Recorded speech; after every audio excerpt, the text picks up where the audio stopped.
Hello student, welcome to my channel Sarvan lecturer. आज मैं आपको बताऊंगा class 10 science UP board exam 2022 के लिए सबसे महत्वपूर्ण प्रश्न जो 4 अप्रैल को आप लोगों का साइंस का पेपर होने वाला है, उसके लिए वायरल प्रश्न है। जो प्रश्न आज मैं बताने वाला हूं लघु और दीर्घोत्तरीय प्रश्न, उसको जरूर कंप्लीट करके जाना। ये बोर्ड एग्जाम के लिए सबसे ज्यादा इंपॉर्टेंट है और ये जो क्वेश्चन है ये प्रश्न हर साल पूछा जाता है। मतलब बोर्ड परीक्षा में ये प्रश्न हर साल पूछा जाता है। आपको वीडियो को लास्ट तक देखना है, वीडियो को लाइक कर देना है, अगर चैनल पर नए हो तो सब्सक्राइब कर लेना। पहला प्रश्न आप लोग देखो, ये लॉन्ग क्वेश्चन है और बहुत ही ज्यादा इंपॉर्टेंट है बोर्ड एग्जाम के लिए। आप लोगों को इसको जरूर तैयार करके जाना है 4 अप्रैल को जब आपका साइंस का पेपर रहेगा। ये बहुत ही ज्यादा इंपॉर्टेंट है, 100% बोर्ड एग्जाम में आ सकता है। ठीक है, लिखा हुआ है बेकिंग पाउडर या फिर खाने का पाउडर, ठीक है, का रासायनिक नाम पहले बताना है एवं अणुसूत्र क्या है। इसको बनाने की विधि, 2 भौतिक गुण तथा आपको 2 रासायनिक गुण, सारी चीजें आपको बताना है समीकरण देते हुए। तो सबसे पहले आपको यह बताना है कि जो बेकिंग पाउडर है उसका रासायनिक नाम एवं अणुसूत्र क्या हो जाए, जो उसका सूत्र है वो क्या होता है। तो यहां सबसे पहले आप ये समझो कि जो बेकिंग पाउडर होता है, जो बेकिंग पाउडर है ना, उसका मतलब सबसे पहले हम लोग क्या देखेंगे, बेकिंग पाउडर का रासायनिक नाम। ठीक है, रासायनिक नाम सबसे पहले आप लोग समझ लो, रासायनिक नाम। अब इसका जो रासायनिक नाम होता है वो क्या होता है, इसका रासायनिक नाम होता है सोडियम बाइकार्बोनेट। क्या होता है, सोडियम बाइकार्बोनेट। इतना आप याद रखना क्योंकि ये बहुत ही ज्यादा इंपॉर्टेंट है बोर्ड एग्जाम के लिए, सोडियम बाइकार्बोनेट। ओके, तथा अब आप लोगों को इसका सूत्र जो है यानी कि अणुसूत्र जो इसका है ना वो है, देखो सोडियम को हम लोग क्या लिखते हैं, Na से क्या होता है, सोडियम। ठीक है, ध्यान से समझना, बाई को आप H लिख दो और कार्बोनेट का सूत्र होता है CO3 है। बस यही आपका हो जाएगा पूरा आप लोगों का सोडियम बाइकार्बोनेट का आप लोगों का अणुसूत्र, और ये है रासायनिक नाम सोडियम बाइकार्बोनेट। समझ में आया, कोई दिक्कत नहीं होगा। ये सबसे पहले आपको लिख देना है। फिर बनाने की विधि, देखो बनाने की विधि कई प्रकार से होती है, लेकिन मैं आपको सबसे आसान विधि बताने वाला हूं। आप अपने बोर्ड एग्जाम में जैसा बता रहा हूं ऐसा लिख कर आना, आपको फुल मार्क मिलेगा। यह सोडियम हाइड्रोक्साइड के सांद्र विलयन में, जो सोडियम हाइड्रोक्साइड होता है, सोडियम यानी कि Na और हाइड्रोक्साइड यानी कि OH यानी कि NaOH, ठीक है, सोडियम हाइड्रोक्साइड के सांद्र विलयन में अधिक मात्रा में कार्बन डाइऑक्साइड यानी कि CO2 प्रवाहित करने पर प्राप्त होता है। मतलब जो आपका सोडियम हाइड्रोक्साइड होता है, अगर उसमें आप अधिक मात्रा में कार्बन डाइऑक्साइड गैस प्रवाहित करोगे तो आपका बेकिंग पाउडर बन जाएगा। ये आपका दो स्टेप में आपका ये रिएक्शन है, पहले हम लोग समझेंगे। सबसे पहले आप ये समझो कि आप लोगों को लेना है NaOH यानी कि सोडियम आपका हाइड्रोक्साइड, ठीक है, और इसमें आपको अधिक मात्रा में CO2 गैस प्रवाहित करना है, CO2 जब आप प्रवाहित करोगे तो यहां आप लोग एक बात समझना, इसको आपको बैलेंस करने के लिए यहां Na2 है ना, तो Na2 एंड CO3 मिला, Na2 एंड CO3, तो Na2 और CO3 मिला तो यहां आपको 2 लगा देना है ताकि यहां Na जो है उसकी संख्या 2 हो जाए, और प्लस आप लोगों का H2O मिला। अभी हमें मिला है सोडियम कार्बोनेट, लेकिन हमें मिलना क्या चाहिए, सोडियम बाइकार्बोनेट, क्योंकि बेकिंग पाउडर का रासायनिक नाम होता है सोडियम बाइकार्बोनेट। तो अब आपको क्या करना है, फिर से इस रिएक्शन को करना है। अब आपका जैसे यहां है ना, यहां आप लोगों का है, ध्यान से समझना, जैसे आप लोग यहां, आपको इस चीज को पहले नोट कर लो, Na2, ठीक है, एंड CO3 और प्लस आप लोगों का H2O है। अब इसमें आप क्या करोगे, अधिक मात्रा मतलब CO2 प्रवाहित करोगे। अब CO2 इसमें जब आप प्रवाहित करोगे तो आपको पूरा मिल जाएगा क्या, 2NaHCO3, ये हमारा हो जाएगा। और ये जो आप लोगों को मिला है इसी का नाम है सोडियम बाइकार्बोनेट, जो कि आप लोगों का सूत्र है सोडियम बाइकार्बोनेट। ठीक है, कोई दिक्कत नहीं होगा, सोडियम बाइकार्बोनेट आप लोगों को मिल गया। ऐसे आपको बनाना है, जो कि आप लोगों को बहुत आसान तरीके से बताया हूं। आई होप कि आपको ये दोनों रिएक्शन आप लोग प्रैक्टिस कर लोगे और बोर्ड एग्जाम में पूछा जाए तो ऐसे लिख कर आओगे। ठीक है, ये हमारा है सबसे पहले बनाने की विधि। अब गुड़ आप लोग देख लो, जो इसके गुड़ हैं, गुड़ जैसे आप लोगों को यहाँ पहले मैं गुड़ बताऊंगा, ये आप लोग इसे भौतिक गुण भी कह सकते हो, इसे आप लोग भौतिक गुण भी कह सकते हो, जैसे ये आपका भौतिक गुण है। ठीक है, तो ये भौतिक गुण है, तो भौतिक गुण में मैं आपको बता दूं, जैसे यह सफेद क्रिस्टलीय जो सफेद रंग का होता है तथा जल में अल्प विलीय पदार्थ है। मतलब इसका रंग जो होता है सफेद होता है, जो दिखाई देता है वही भौतिक गुण है। तो इसका रंग कैसा होता है, सफेद क्रिस्टलीय होता है, और जल में क्या होता है, अल्प विलीय होता है। बिल्कुल विलीय नहीं हो जाता, बिल्कुल मिल नहीं जाता, अल्प विलीय है। और दूसरा नंबर समझना है, इसका जलीय विलयन क्या होता है, अम्लीय होता है। जो इसका जलीय विलयन होता है वो अम्लीय होता है। तो ये इनके दो भौतिक गुण हैं जो कि आप लोगों को बहुत आसान तरीके से समझ में आ गया होगा। अब हम लोग देखते हैं रासायनिक गुण। रासायनिक गुण में आप नंबर फर्स्ट रासायनिक गुण समझो, जो कि पहला नंबर है कि इसको गर्म करने पर या सोडियम कार्बोनेट, जब इसे आप गर्म करोगे, जो आपका जो आप लोगों का है 2Na या फिर आप केवल 2NaHCO3 है, ठीक है, सोडियम बाइकार्बोनेट को गर्म करोगे यानी कि तब आपका सोडियम कार्बोनेट में टूट जाता है तथा कार्बन डाइऑक्साइड गैस निकलती है, तथा आपका जो कार्बन डाइऑक्साइड गैस निकलती है, ठीक है। कैसे, इस चीज को मैं आपको बताने के लिए सबसे पहले ये समझो कि आपको इस रिएक्शन को जो है ना, ये वाला रिएक्शन इसको उल्टा कर देना है, इसको आगे लिखना है और गर्म करने पर, ठीक है। जैसे समझो यहां, अब आप लोग समझो, जैसे यहां आपको लिखना है 2NaHCO3, यही आपका है सोडियम बाइकार्बोनेट। अब इसको आपको गर्म करना है, तो यहां आप लोग क्या करोगे, ऊपर लिख दो कि गर्म करने पर, ठीक है, ऊपर केवल ये लिख दो कि गर्म करने पर, बस गर्म करने पर, बस, ठीक है, गर्म करने पर। तो गर्म करने पर ये किस में टूट जाता है, देखो सोडियम कार्बोनेट, यानी कि आपका सोडियम कार्बोनेट में टूट जाएगा Na2CO3, और फिर आपका कार्बन डाइऑक्साइड, ठीक है, गैस निकलता है, तो यहां आपको प्लस आपको जल मिलेगा H2O और प्लस CO2 गैस ऊपर की तरफ निकलेगा। बस ये आपका हो गया, आपको गर्म करने पर आपको यही रिएक्शन मिलेगा, यही रिएक्शन मिल जाएगा, ठीक है। यहां आप लोग इसे गर्म किए तो हमें सोडियम कार्बोनेट मिला और H2O और CO2, ठीक है। इसी रिएक्शन को उल्टा कर दिया गया, इसको इधर कर दिया गया, इसको इधर।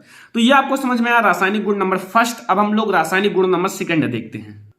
सेकंड नंबर आप लोग रासायनिक गुण देखो कि तनु अम्लों के साथ क्रिया करके लवण, जल तथा कार्बन डाइऑक्साइड गैस निकलता है। जब इसका आप लोग तनु अम्ल के साथ क्रिया कराओगे, लाइक इस तनु अम्ल, जैसे आप लोग अम्ल के साथ इसका रिएक्शन करा दो, इसका फार्मूला है NaHCO3, ठीक है, ये आपका है सोडियम बाइकार्बोनेट। इसका आप HCl से अभिक्रिया करा दो, HCl से, यानी कि आपका अम्ल है, तो अम्ल से आपने अभिक्रिया कराया। बहुत आसान तरीका बता रहा हूं, आपको बुक में ऐसा नहीं मिलेगा, आपको मैं बहुत अच्छे से बता रहा हूं कि आपको सबसे सरल तरीका, ऐसे बोर्ड एग्जाम में लिख कराओ, एक भी नंबर कटेगा भी नहीं, और सबसे आसान तरीका है। यहां से Na आ जाएगा, यहां से Cl आ जाएगा, और यहां से बन जाएगा NaCl, और यही आपका लवण है, लवण मिला। अब आपको जल मिलेगा, जल आपका H2O, जैसे जो मिला है उसे लिख दो H2O, और आपको क्या मिला, कार्बन डाइऑक्साइड, तो यहां आपको कार्बन डाइऑक्साइड भी लिख देना है, और ये आपका ऊपर की तरफ निकल रही है गैस। तो ये आपका हो गया, और क्या, सारी चीजें बैलेंस है, देख सकते हो। अब ये हमारा है अम्ल के साथ रिएक्शन। अगर कह दिया जाए H2SO4 के साथ ऐसा रिएक्शन करा दो, करा सकते हो ना H2SO4 के साथ, जैसे यहां आप लोगों को मिला है वैसे आप लोगों को और मिल जाएगा H2SO4 के साथ करा लोगे तो, ठीक है। जैसे मैं आपको बता देता हूं, यहां आप लोगों को लेना है 2NaHCO3, देखो 2, 3, 4 ये क्यों लगाया जाता है, इसको बैलेंस करने के लिए, बस इतना सा काम रहता है। अब यहां आपको H2SO4 करना है, H2SO4, यह आपका H2SO, देखो मैंने पहले अम्ल HCl से अम्ल से अभिक्रिया कराया, अब दूसरा मैं इसी का उदाहरण बता रहा हूं, H2SO4 से अगर आप रिएक्शन कराओगे तो यहां आपको मिलेगा Na2SO4 plus 2H2O and plus 2CO2 carbon dioxide, बस हो गया ये भी रिएक्शन। अब आप देखो इसका उपयोग नंबर फर्स्ट, प्रयोगशाला में अभिकर्मक के रूप में, प्रयोगशाला में इसका प्रयोग किया जाता है अभिकर्मक के रूप में, लाइक एज किसी चीज का अगर कुछ बनाना है तो इसका उपयोग किया जाता है, और अग्निशामक के रूप में अग्नि को बुझाने में, और अगर अमाशय में पेट की अम्लता दूर करने में, अगर अमाशय में मतलब अम्लता बन गया है या फिर अम्लता हो गया है तो उस अम्लता को दूर करने में।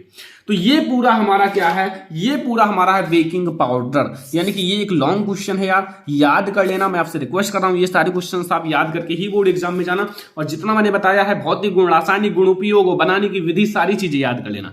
चलो अब हम लोग देखते हैं अगला मोस्ट इंपोर्टेंट क्वेश्चन, जो बोर्ड एग्जाम के लिए सबसे ज्यादा इंपॉर्टेंट है। ये क्वेश्चन आप लोग जरूर तैयार करके जाना, मैंने देखा है हर साल पूछा जाता है, साबुनीकरण पर टिप्पणी कीजिए। इस क्वेश्चन को दो प्रकार से पूछा जा सकता है। प्रश्न नंबर ऐसे पूछा जा सकता है कि साबुन क्या है, इसके बनाने की रासायनिक अभिक्रिया लिखिए, और ये सबसे ज्यादा पूछा जाता है कि साबुनीकरण पर टिप्पणी लिखिए। भाई हर साल पूछा जाता है यार, एक भी साल ऐसा नहीं है कि छोड़ दिया गया हो, ठीक है, हर साल आता है। तो इसलिए मैंने आपको सोचा कि अच्छे से बता दिया जाए, अगर आपको नहीं याद है तो आपको मैं चुटकियों में याद करा दूंगा, बहुत आसान तरीके से, इसका रिएक्शन भी आप लोगों को समझ में आ जाएगा। सबसे पहले आप ये समझो कि इसका आप लोग क्या लिखोगे साबुनीकरण में, देखो उच्च अणुभार वाले जिसका अणुभार उच्च हो, मोनोकार्बोक्सिलिक अम्लों के, जो मोनोकार्बोक्सिलिक अम्लों के सोडियम तथा पोटेशियम लवण, जो सोडियम होता है तथा पोटेशियम, ठीक है, लवण साबुन कहलाते हैं। क्या समझ में आया? उच्च अणुभार वाले मोनोकार्बोक्सिलिक अम्लों के सोडियम तथा पोटेशियम लवण साबुन कहलाता है। ये तेलों और वसाओं के तनु NaOH व KOH जैसे सोडियम हाइड्रोक्साइड या पोटेशियम हाइड्रोक्साइड के द्वारा जल अपघटन से प्राप्त किया जाता है। इस क्रिया को साबुनीकरण कहते हैं। इस क्रिया को क्या कहा जाता है? साबुनीकरण कहा जाता है। साबुनीकरण तो इतना छोटा सा है यार, आपको पता हो गया होगा, कोई दिक्कत नहीं होगा। साबुनीकरण की परिभाषा बहुत आसानी से चल गया होगा आप लोगों को पता, ठीक है, और बहुत अच्छे से याद भी हो गया होगा। अब इतना अगर आपको याद हो गया हो तो इसका रिएक्शन थोड़ा हार्ड है, इसलिए मैंने आपसे कहा कि ध्यान से समझना। साबुन बनाने की रासायनिक अभिक्रिया या फिर साबुनीकरण भी कहा जा सकता है। सबसे पहले आप ये समझो कि आपको क्या लेना है, ठीक है। साबुनीकरण में आपको लेना है ट्राइसिटेरीन, ठीक है। उसका फार्मूला देखो, CH2 OCO C17 H35, ठीक है। फिर आपको क्या करना है? बीच में सिंगल बॉन्ड लगाना है, कार्बन कार्बन के बीच में। फिर आपको क्या करना है? जहां आपका CH2 है वहां केवल CH कर दो, CH, और जैसा वैसे लिख दो OCO C17 H35, ठीक है। अब फिर आपको क्या करना है? फिर आपको यहां सिंगल बॉन्ड लगाना है और यहां आप लोगों को जो ऊपर लिखा है वही सेम लिख देना है, CH2 OCO C17 H35। ये आपको समझ में आ गया होगा, कोई दिक्कत नहीं होगा। अब आपको प्लस लगाना है, प्लस आप लोगों को लेना है NaOH, लेकिन यहां 3 NaOH लेना है, 3 NaOH, ठीक है। इतना आपको समझ में आ गया। ये हमारा है आपका सोडियम हाइड्रोक्साइड, और ये जो है इसको थोड़ा सा समझ लो क्या है, क्योंकि ये जानना जरूरी है। ये हमारा वसा, या फिर इसे लिखा जा सकता है ट्राइसिटेरीन, ठीक है, ये लिखा जा सकता है, ठीक है। या फिर इसे आप ब्रैकेट में वसा लिख देना, वसा। अब आपको क्या मिलेगा? गिब्स आउट आपको क्या मिलेगा, यानी कि आपको मतलब पहले तो साबुन मिलेगा, लेकिन पहले हमें मिलेगा ग्लिसरॉल। ग्लिसरॉल का फार्मूला तो सभी स्टूडेंट को पता होगा। यहां से आपको CH2 लेना है, जैसे यहां से आप ये CH2 ले लो और यहां से एक OH ले लो, OH इसी में। फिर आपको सिंगल बॉन्ड लगाना है, ये भी मतलब इसका 3 चरण में सूत्र होता है। फिर आपको लेना है, यहाँ CH है तो CH ले लो, और यहां से देखो 3 OH है, यहाँ देखो आगे 3 लगा हुआ है, तो यहाँ आप OH ले लो। अब आपको फिर सिंगल बॉन्ड लगाना है, और अब आपको लेना है जो आपका यहाँ CH2 है, तो यहाँ आप CH2 ले लो और यहाँ OH ले लो। यहाँ आपको इतना समझ में आ गया। ये हमारा है ग्लिसरॉल। अब आपको सीधा फार्मूला पे आना है साबुन के। यहाँ आपको लेना है 3 C17 H35 COONA, ये हमारा है साबुन। क्या है? साबुन, जिसे कहा जाता है सोडियम स्यूटेरेट, ठीक है, या फिर इसे आप कह सकते हो साबुन। यही होता है साबुन का फार्मूला। और इसको क्या कहा जाए, इसको आप लोगों को पता होगा, इसे कहा जाता है ग्लिसरॉल। इसका नाम तो आप लोगों ने सुना ही होगा, वैसे तो आई होप, क्योंकि इसका उपयोग बहुत सारे लोग करते हैं। तो ये हमारा है साबुनीकरण, जो कि एक सबसे ज्यादा इंपॉर्टेंट टॉपिक, जो आप लोगों को आई होप की समझ में आ गया होगा, कोई दिक्कत नहीं होगा। लेकिन आपको इसको रिवीजन करना है, इसका रिएक्शन सबसे ज्यादा इंपॉर्टेंट है, ये आपको रिवीजन कर लेना है, ठीक है। ये आपको तैयार कर लेना है। और एक क्वेश्चन मैं आपको बता रहा हूं, उसे तैयार कर लेना। साबुन के मतलब जो निर्मलीकरण पर टिप्पणी कीजिए, या फिर जो साबुन मिसल पर संक्षिप्त टिप्पणी कीजिए, जरूर तैयार कर लेना। जो मिसल होता है, मिसल साबुन की सफाई वाला ना, तो मिसल पर आप लोग संक्षिप्त टिप्पणी कीजिए, आप तैयार कर लेना। ये 2 क्वेश्चन अगर आप तैयार कर लोगे तो बोर्ड एग्जाम में आपको जरूर देखने को मिलेगा।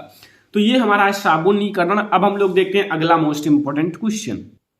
तीसरे नंबर पर क्वेश्चन पर मैंने लिया है महत्वपूर्ण IUPAC नेम। देखो IUPAC नेम आपके बोर्ड एग्जाम में 2 या 4 मार्क का जरूर आएगा, मैं 100% कह रहा हूं। और जितना मैं आपको IUPAC नेम बताने वाला हूं ना, उतना कंप्लीट करके जाना यार। इससे बाहर 100% आपका ये जो मैं आपको बताने वाला हूं वही आएगा। इससे बाहर एक भी क्वेश्चन नहीं आने वाला है, क्योंकि मैं जो क्वेश्चन बता रहा हूं वो समझो बोर्ड एग्जाम के लिए बहुत ज्यादा इंपॉर्टेंट है। और ये जो मैं जितना भी क्वेश्चन लिया हूं वो बहुत ही ज्यादा इंपॉर्टेंट IUPAC नेम है। आई होप कि आप लोग ये इतना तैयार कर लोगे। तो चलो अब हम लोग एक एक को सीखते हैं कैसे लिखा जाता है IUPAC नेम। मैंने ऑलरेडी पढ़ाया भी है, देख लेना वीडियो। देखो यहां लिखा हुआ है CH3 CO CH3 और सिंगल बॉन्ड CO फिर सिंगल बॉन्ड CH3। अब इसका आईयूपीएसी नेम क्या होगा?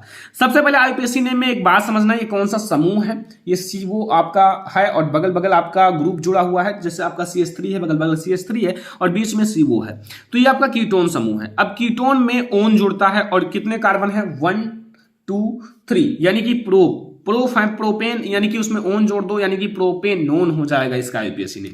देखो यहां आपके 3 है कार्बन, तो ये इसलिए इसका आपका हो जाएगा प्रोपेन, तो आपको इसमें ओन जोड़ना है तो प्रोपेनोन हो जाएगा। ये हमारा पहला आईयूपीएसी नेम है जो कि आप लोगों को बहुत ही बेहतर समझ में आया होगा, क्योंकि ये आईयूपीएसी नेम यार बोर्ड एग्जामिनेशन के लिए बहुत ही ज्यादा इंपॉर्टेंट है, आपको समझना ही होगा। क्योंकि बोर्ड एग्जाम में अगर अच्छा अंक लाना है तो मेहनत करना पड़ेगा, क्योंकि अगर आप कठिन परिश्रम करोगे तभी बोर्ड एग्जाम में अच्छे अंक आएंगे। और जितना मैं आपको पढ़ा रहा हूं मेहनत करके, उतना अगर आप मेहनत करके पढ़ लो तो काफी ज्यादा आपका नंबर आएगा।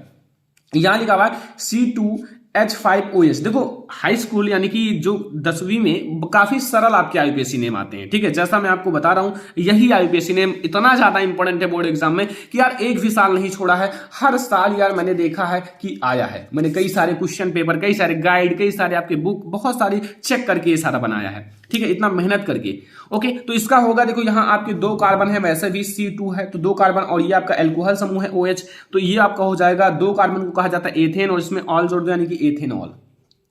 भाई मैंने आपको सारे ग्रुप पढ़ाए हैं, आईयूपीएसी नेम लिखने का ट्रिक भी बताया है, अब अगर नहीं देखे हो तो आपकी गलती है, देख लो।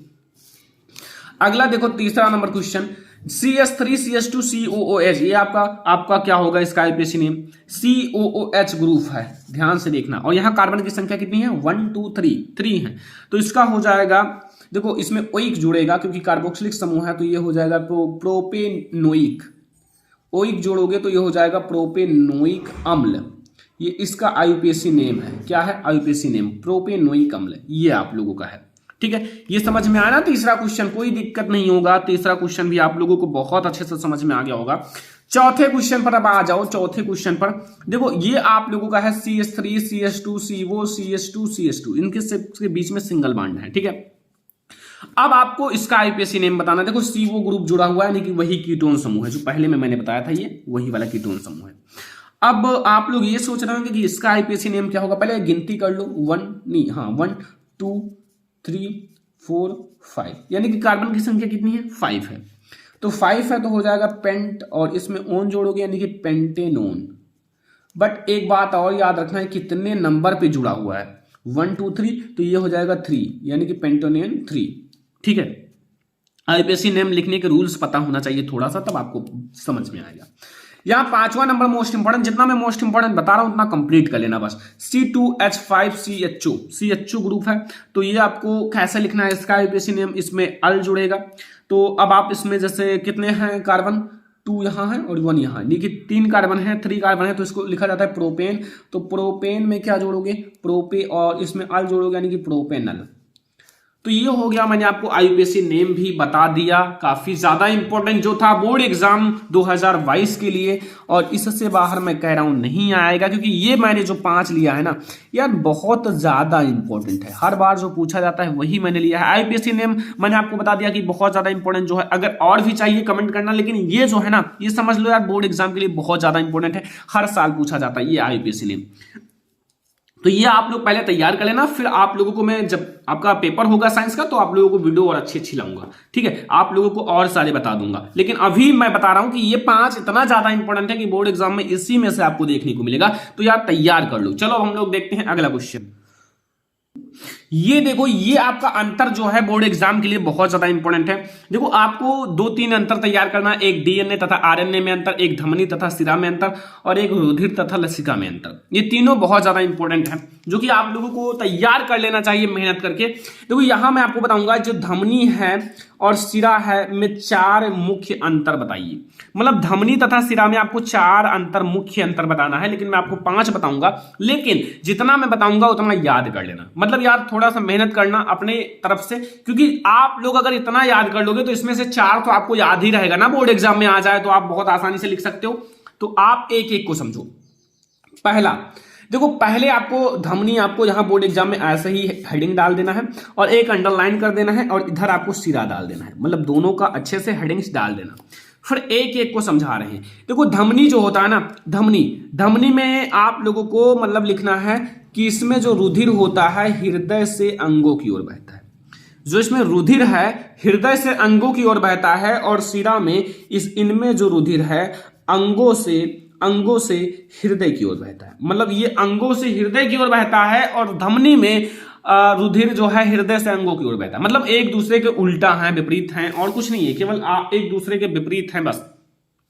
तो ये पहला आपको समझ में आ गया होगा, कोई दिक्कत नहीं होगा, जो कि आप लोगों को बहुत आसानी से समझ में आ गया होगा। दूसरा समझो, दूसरा जो है कि हृदय की धड़कनों के कारण, जो हृदय की धड़कना होता है ना, हृदय धड़कता रहता है, तो हृदय की धड़कनों के कारण इसमें रुधिर रुक कर तथा अधिक दबाव के साथ बहता है। मतलब जब जो हृदय है वो धड़कता रहता है, इसीलिए जो धमनी है उसमें रुधिर रुक कर तथा अधिक दबाव के साथ बहता है, रुक कर बहता है तथा अधिक दबाव के साथ बहता है। जबकि ये सिरा जो है, इसमें सिराओं में जो रुधिर होता है, रुधिर के बहाव का गति धीमी व एक जैसी होती है, ठीक है। मतलब उनका जो मतलब रुधिर का बहाव है वो धीमी होती है, मतलब एक जैसी धीमी बहेगी, ठीक है। तो ये हमारा है दूसरा नंबर अंतर, जो कि दोनों आप लोगों को समझ में आ गया। पहला आपको ये कहना है कि रुधिर जो होता है, रुधिर हृदय से, मतलब जो इनमें जो होता है रुधिर कहां से आता है, हृदय से अंगों की ओर बहता है, और इसमें जो है रुधिर जो है ना अंगों से हृदय की ओर बहता है। बस ये दूसरा तैयार कर लेना। अब आपको अगला देखो, तीसरा नंबर अंतर समझो कि इनके दीवारें जो होती हैं अत्यधिक मोटी तथा लचीली होती हैं। किसकी? जो धमनी है, इनकी दीवारें जो होती हैं अत्यधिक मोटी तथा लचीली होती हैं, मतलब अत्यधिक मोटी भी होती हैं और लचीली भी होती हैं। और इसमें क्या है, इनकी दीवारें जो होती हैं पतली व कम लचीली होती हैं। मतलब जो सिरा है उनकी दीवारें जो होती हैं वो पतली तथा कम लचीली होती हैं, ठीक है। ये आपका तीसरा नंबर अंतर है। चौथा देखो आपको 4 नंबर है, इसका रंग गुलाबी या चटक लाल होता है। जो धमनी है इसका रंग क्या होता है, गुलाबी तथा चटक लाल होता है। और ये क्या होता है, मतलब ये गहरे लाल या नीले बैगनी रंग का होता है, नीले बैगनी रंग या फिर गहरे लाल रंग का होता है, ठीक है। तो ये आपका है दोनों का रंग। जैसे इनका रंग क्या होता है, जो आपका धमनी है इनका रंग गुलाबी या चटक लाल होता है, और सिरा में ये गहरे लाल या नीले बैगनी रंग के होते हैं। आपको लास्ट अंतर समझना है कि ये प्राय त्वचा से दूर गहराई में स्थित होते हैं। कौन? धमनी जो होता है त्वचा से दूर गहराई में स्थित होता है, दिखाई नहीं देता उतना अच्छे से। और यहाँ जो ये है ना भाई, मतलब सिरा जो है ये प्राय त्वचा के समीप स्थित होते हैं, मतलब त्वचा के समीप स्थित होते हैं बस। तो ये आप लोगों को आई होप कि 5 मोस्ट इंपॉर्टेंट अंतर समझ में आ गया होगा। ये आपको वेरी इंपॉर्टेंट क्वेश्चन है यार, ये भी आपको तैयार कर लेना है। धमनी तथा सिरा में अंतर यार हर बार बोर्ड एग्जाम में आता है, तो वही क्वेश्चन बता रहा हूं कि अगर आपने कुछ नहीं पढ़ा है तो भी पढ़ के काफी अच्छे अंक ला सकते हो। अभी आप लोगों के लिए और अच्छी वीडियोज आएंगी और इंपॉर्टेंट क्वेश्चन आएंगे, लेकिन ये जो अभी मैं बता रहा हूं, ये जो 5 ही क्वेश्चन बताऊंगा, 6 ही, लेकिन बहुत ही ज्यादा इंपॉर्टेंट है, वही मैं आप लोगों को बता रहा हूं कि आप बोर्ड एग्जाम में जाओ और ये क्वेश्चन जरूर देखने को मिले। ओके, तो ये आपको धमनी तथा सिरा में अंतर तैयार कर लेना है। अब अगला जो हमारा एक लॉन्ग क्वेश्चन है फिजिक्स का, जो यार बोर्ड एग्जाम में हर साल पूछा जाता है, एनसीईआरटी का एक बहुत ही ज्यादा इंपॉर्टेंट क्वेश्चन है। इसका फिगर भी आप लोगों को बनाना पड़ेगा बोर्ड एग्जाम में अगर आएगा तो। क्या है, विद्युत मोटर का निम्नांकित आरेख खींचिए। मतलब पहले आपको आरेख खींचना है और इसकी सिद्धांत, मैं आपको सिद्धांत भी बताऊंगा, तथा कार्यविधि, मैं आपको कार्यविधि भी बताऊंगा।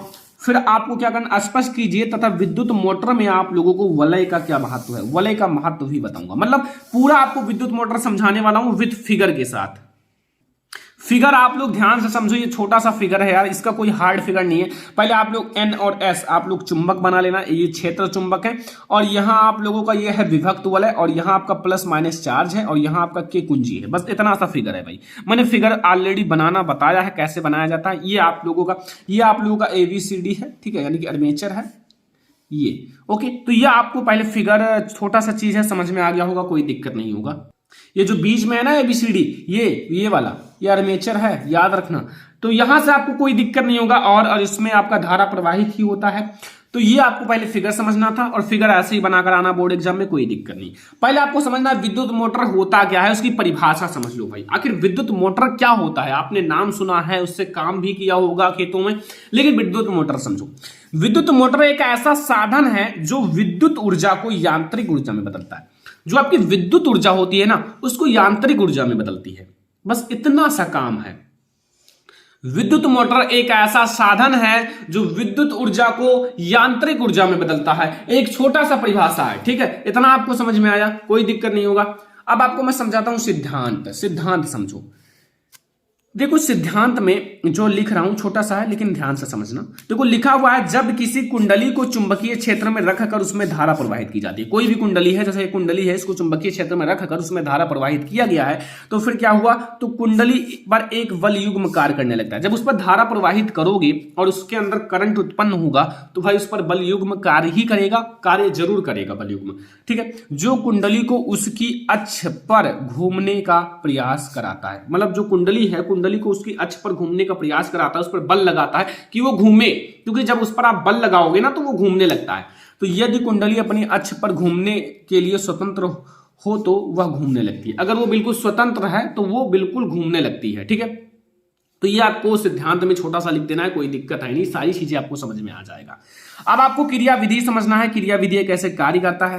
देखो जब बैटरी से कुंडली को विद्युत धारा प्रवाहित करते हैं, जब किसी भी बैटरी से आप, मतलब ये जो बैटरी है प्लस माइनस चार्ज है ना, तो इसमें जब आप विद्युत धारा प्रवाहित करोगे तो क्या होगा, जब विद्युत धारा प्रवाहित करते हैं तो फ्लेमिंग की बाएं हाथ के नियम से कुंडली की भुजाएं एवी, जो कुंडली की भुजाएं ये एवी है ना, ए एंड वी, ठीक है, एवी तथा सी डी, तथा ये आपकी क्या है, सी एंड डी, ठीक है, सी डी, परंतु विपरीत दिशा में दो बलयुग्म कार्य करने लगते हैं। मतलब विपरीत दिशा में दो बलयुग्म कार्य करने लगते हैं, ये बलयुग्म बनाते हैं, मतलब ये अपने आप में एक बलयुग्म बनाते हैं कि उसके घुमाएं, उसको मतलब प्रयास कराते हैं घुमाने का, जिसके कारण या फिर घूमने कुंडली के साथ उसके सिरों पर लगे विभक्त वलय भी घूमने लगते हैं और कुंडली पर एक बल लगातार एक ही दिशा में कार्य करे, अर्थात कुंडली को एक ही दिशा में घुमाती रहती है।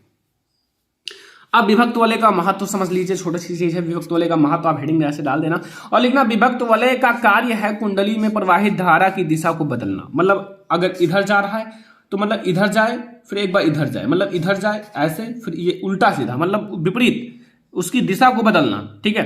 तो ये आपको समझ में आया। पहले विभक्त वलय का महत्व भी और है थोड़ा सा। अब ये आपको समझना है, जब कुंडली आधा चक्कर पूर्ण कर लेती है, मतलब कुंडली जो है आधा चक्कर लगा लेती है, तो विभक्त वलयों का बुरुषों से संपर्क जो है ना समाप्त हो जाता है और विपरीत बुरुष जो है बुरुषों से संपर्क जुड़ जाता है। मतलब एक से समाप्त हो जाएगा, एक से समाप्त हो जाएगा, दूसरे से जुड़ेगा, आधा चक्कर ये लगाएंगे, आधा चक्कर ये लगाएंगे, पूरा चक्कर खत्म, पूरा चक्कर हो जाएगा और विपरीत बुरुषों से संपर्क जुड़ जाता है। इसके फलस्वरूप कुंडली में धारा की दिशा सदैव इस तरह बनी रहती है, कुंडली एक ही दिशा में घूमती रहती है। बस ये आपका है पूरा आपका विद्युत मोटर, जो कि आप लोगों को बहुत अच्छे से समझ में आ गया होगा। यहां से आपको पूरा विद्युत मोटर नोट कर लेना है, जितना मैंने बताया ये नोट कर लोगे तो बोर्ड एग्जाम में बहुत ज्यादा मदद मिलेगा। ये है आज का हमारा साइंस का सबसे महत्वपूर्ण वीडियो और जितना यूपीएससी ने बताया यार कंप्लीट कर लेना, हर साल बोर्ड एग्जाम में आता है, बेकिंग सोडा भी आप कंप्लीट कर लेना। ये वीडियो अगर आपको थोड़ी सी पसंद आई हो तो लाइक करना यार, आप लोग ज्यादा से ज्यादा लाइक कर दो, मैं साइंस में धमाल मचा दूंगा, बहुत अच्छी अच्छी वीडियो आने वाली है। शेयर कर दो अपने फ्रेंड्स के साथ, चैनल पर नहीं हो तो सब्सक्राइब कर लो। हम लोग मिलेंगे नेक्स्ट इंपॉर्टेंट और सबसे इंपॉर्टेंट वीडियो में, तब तक के लिए धन्यवाद।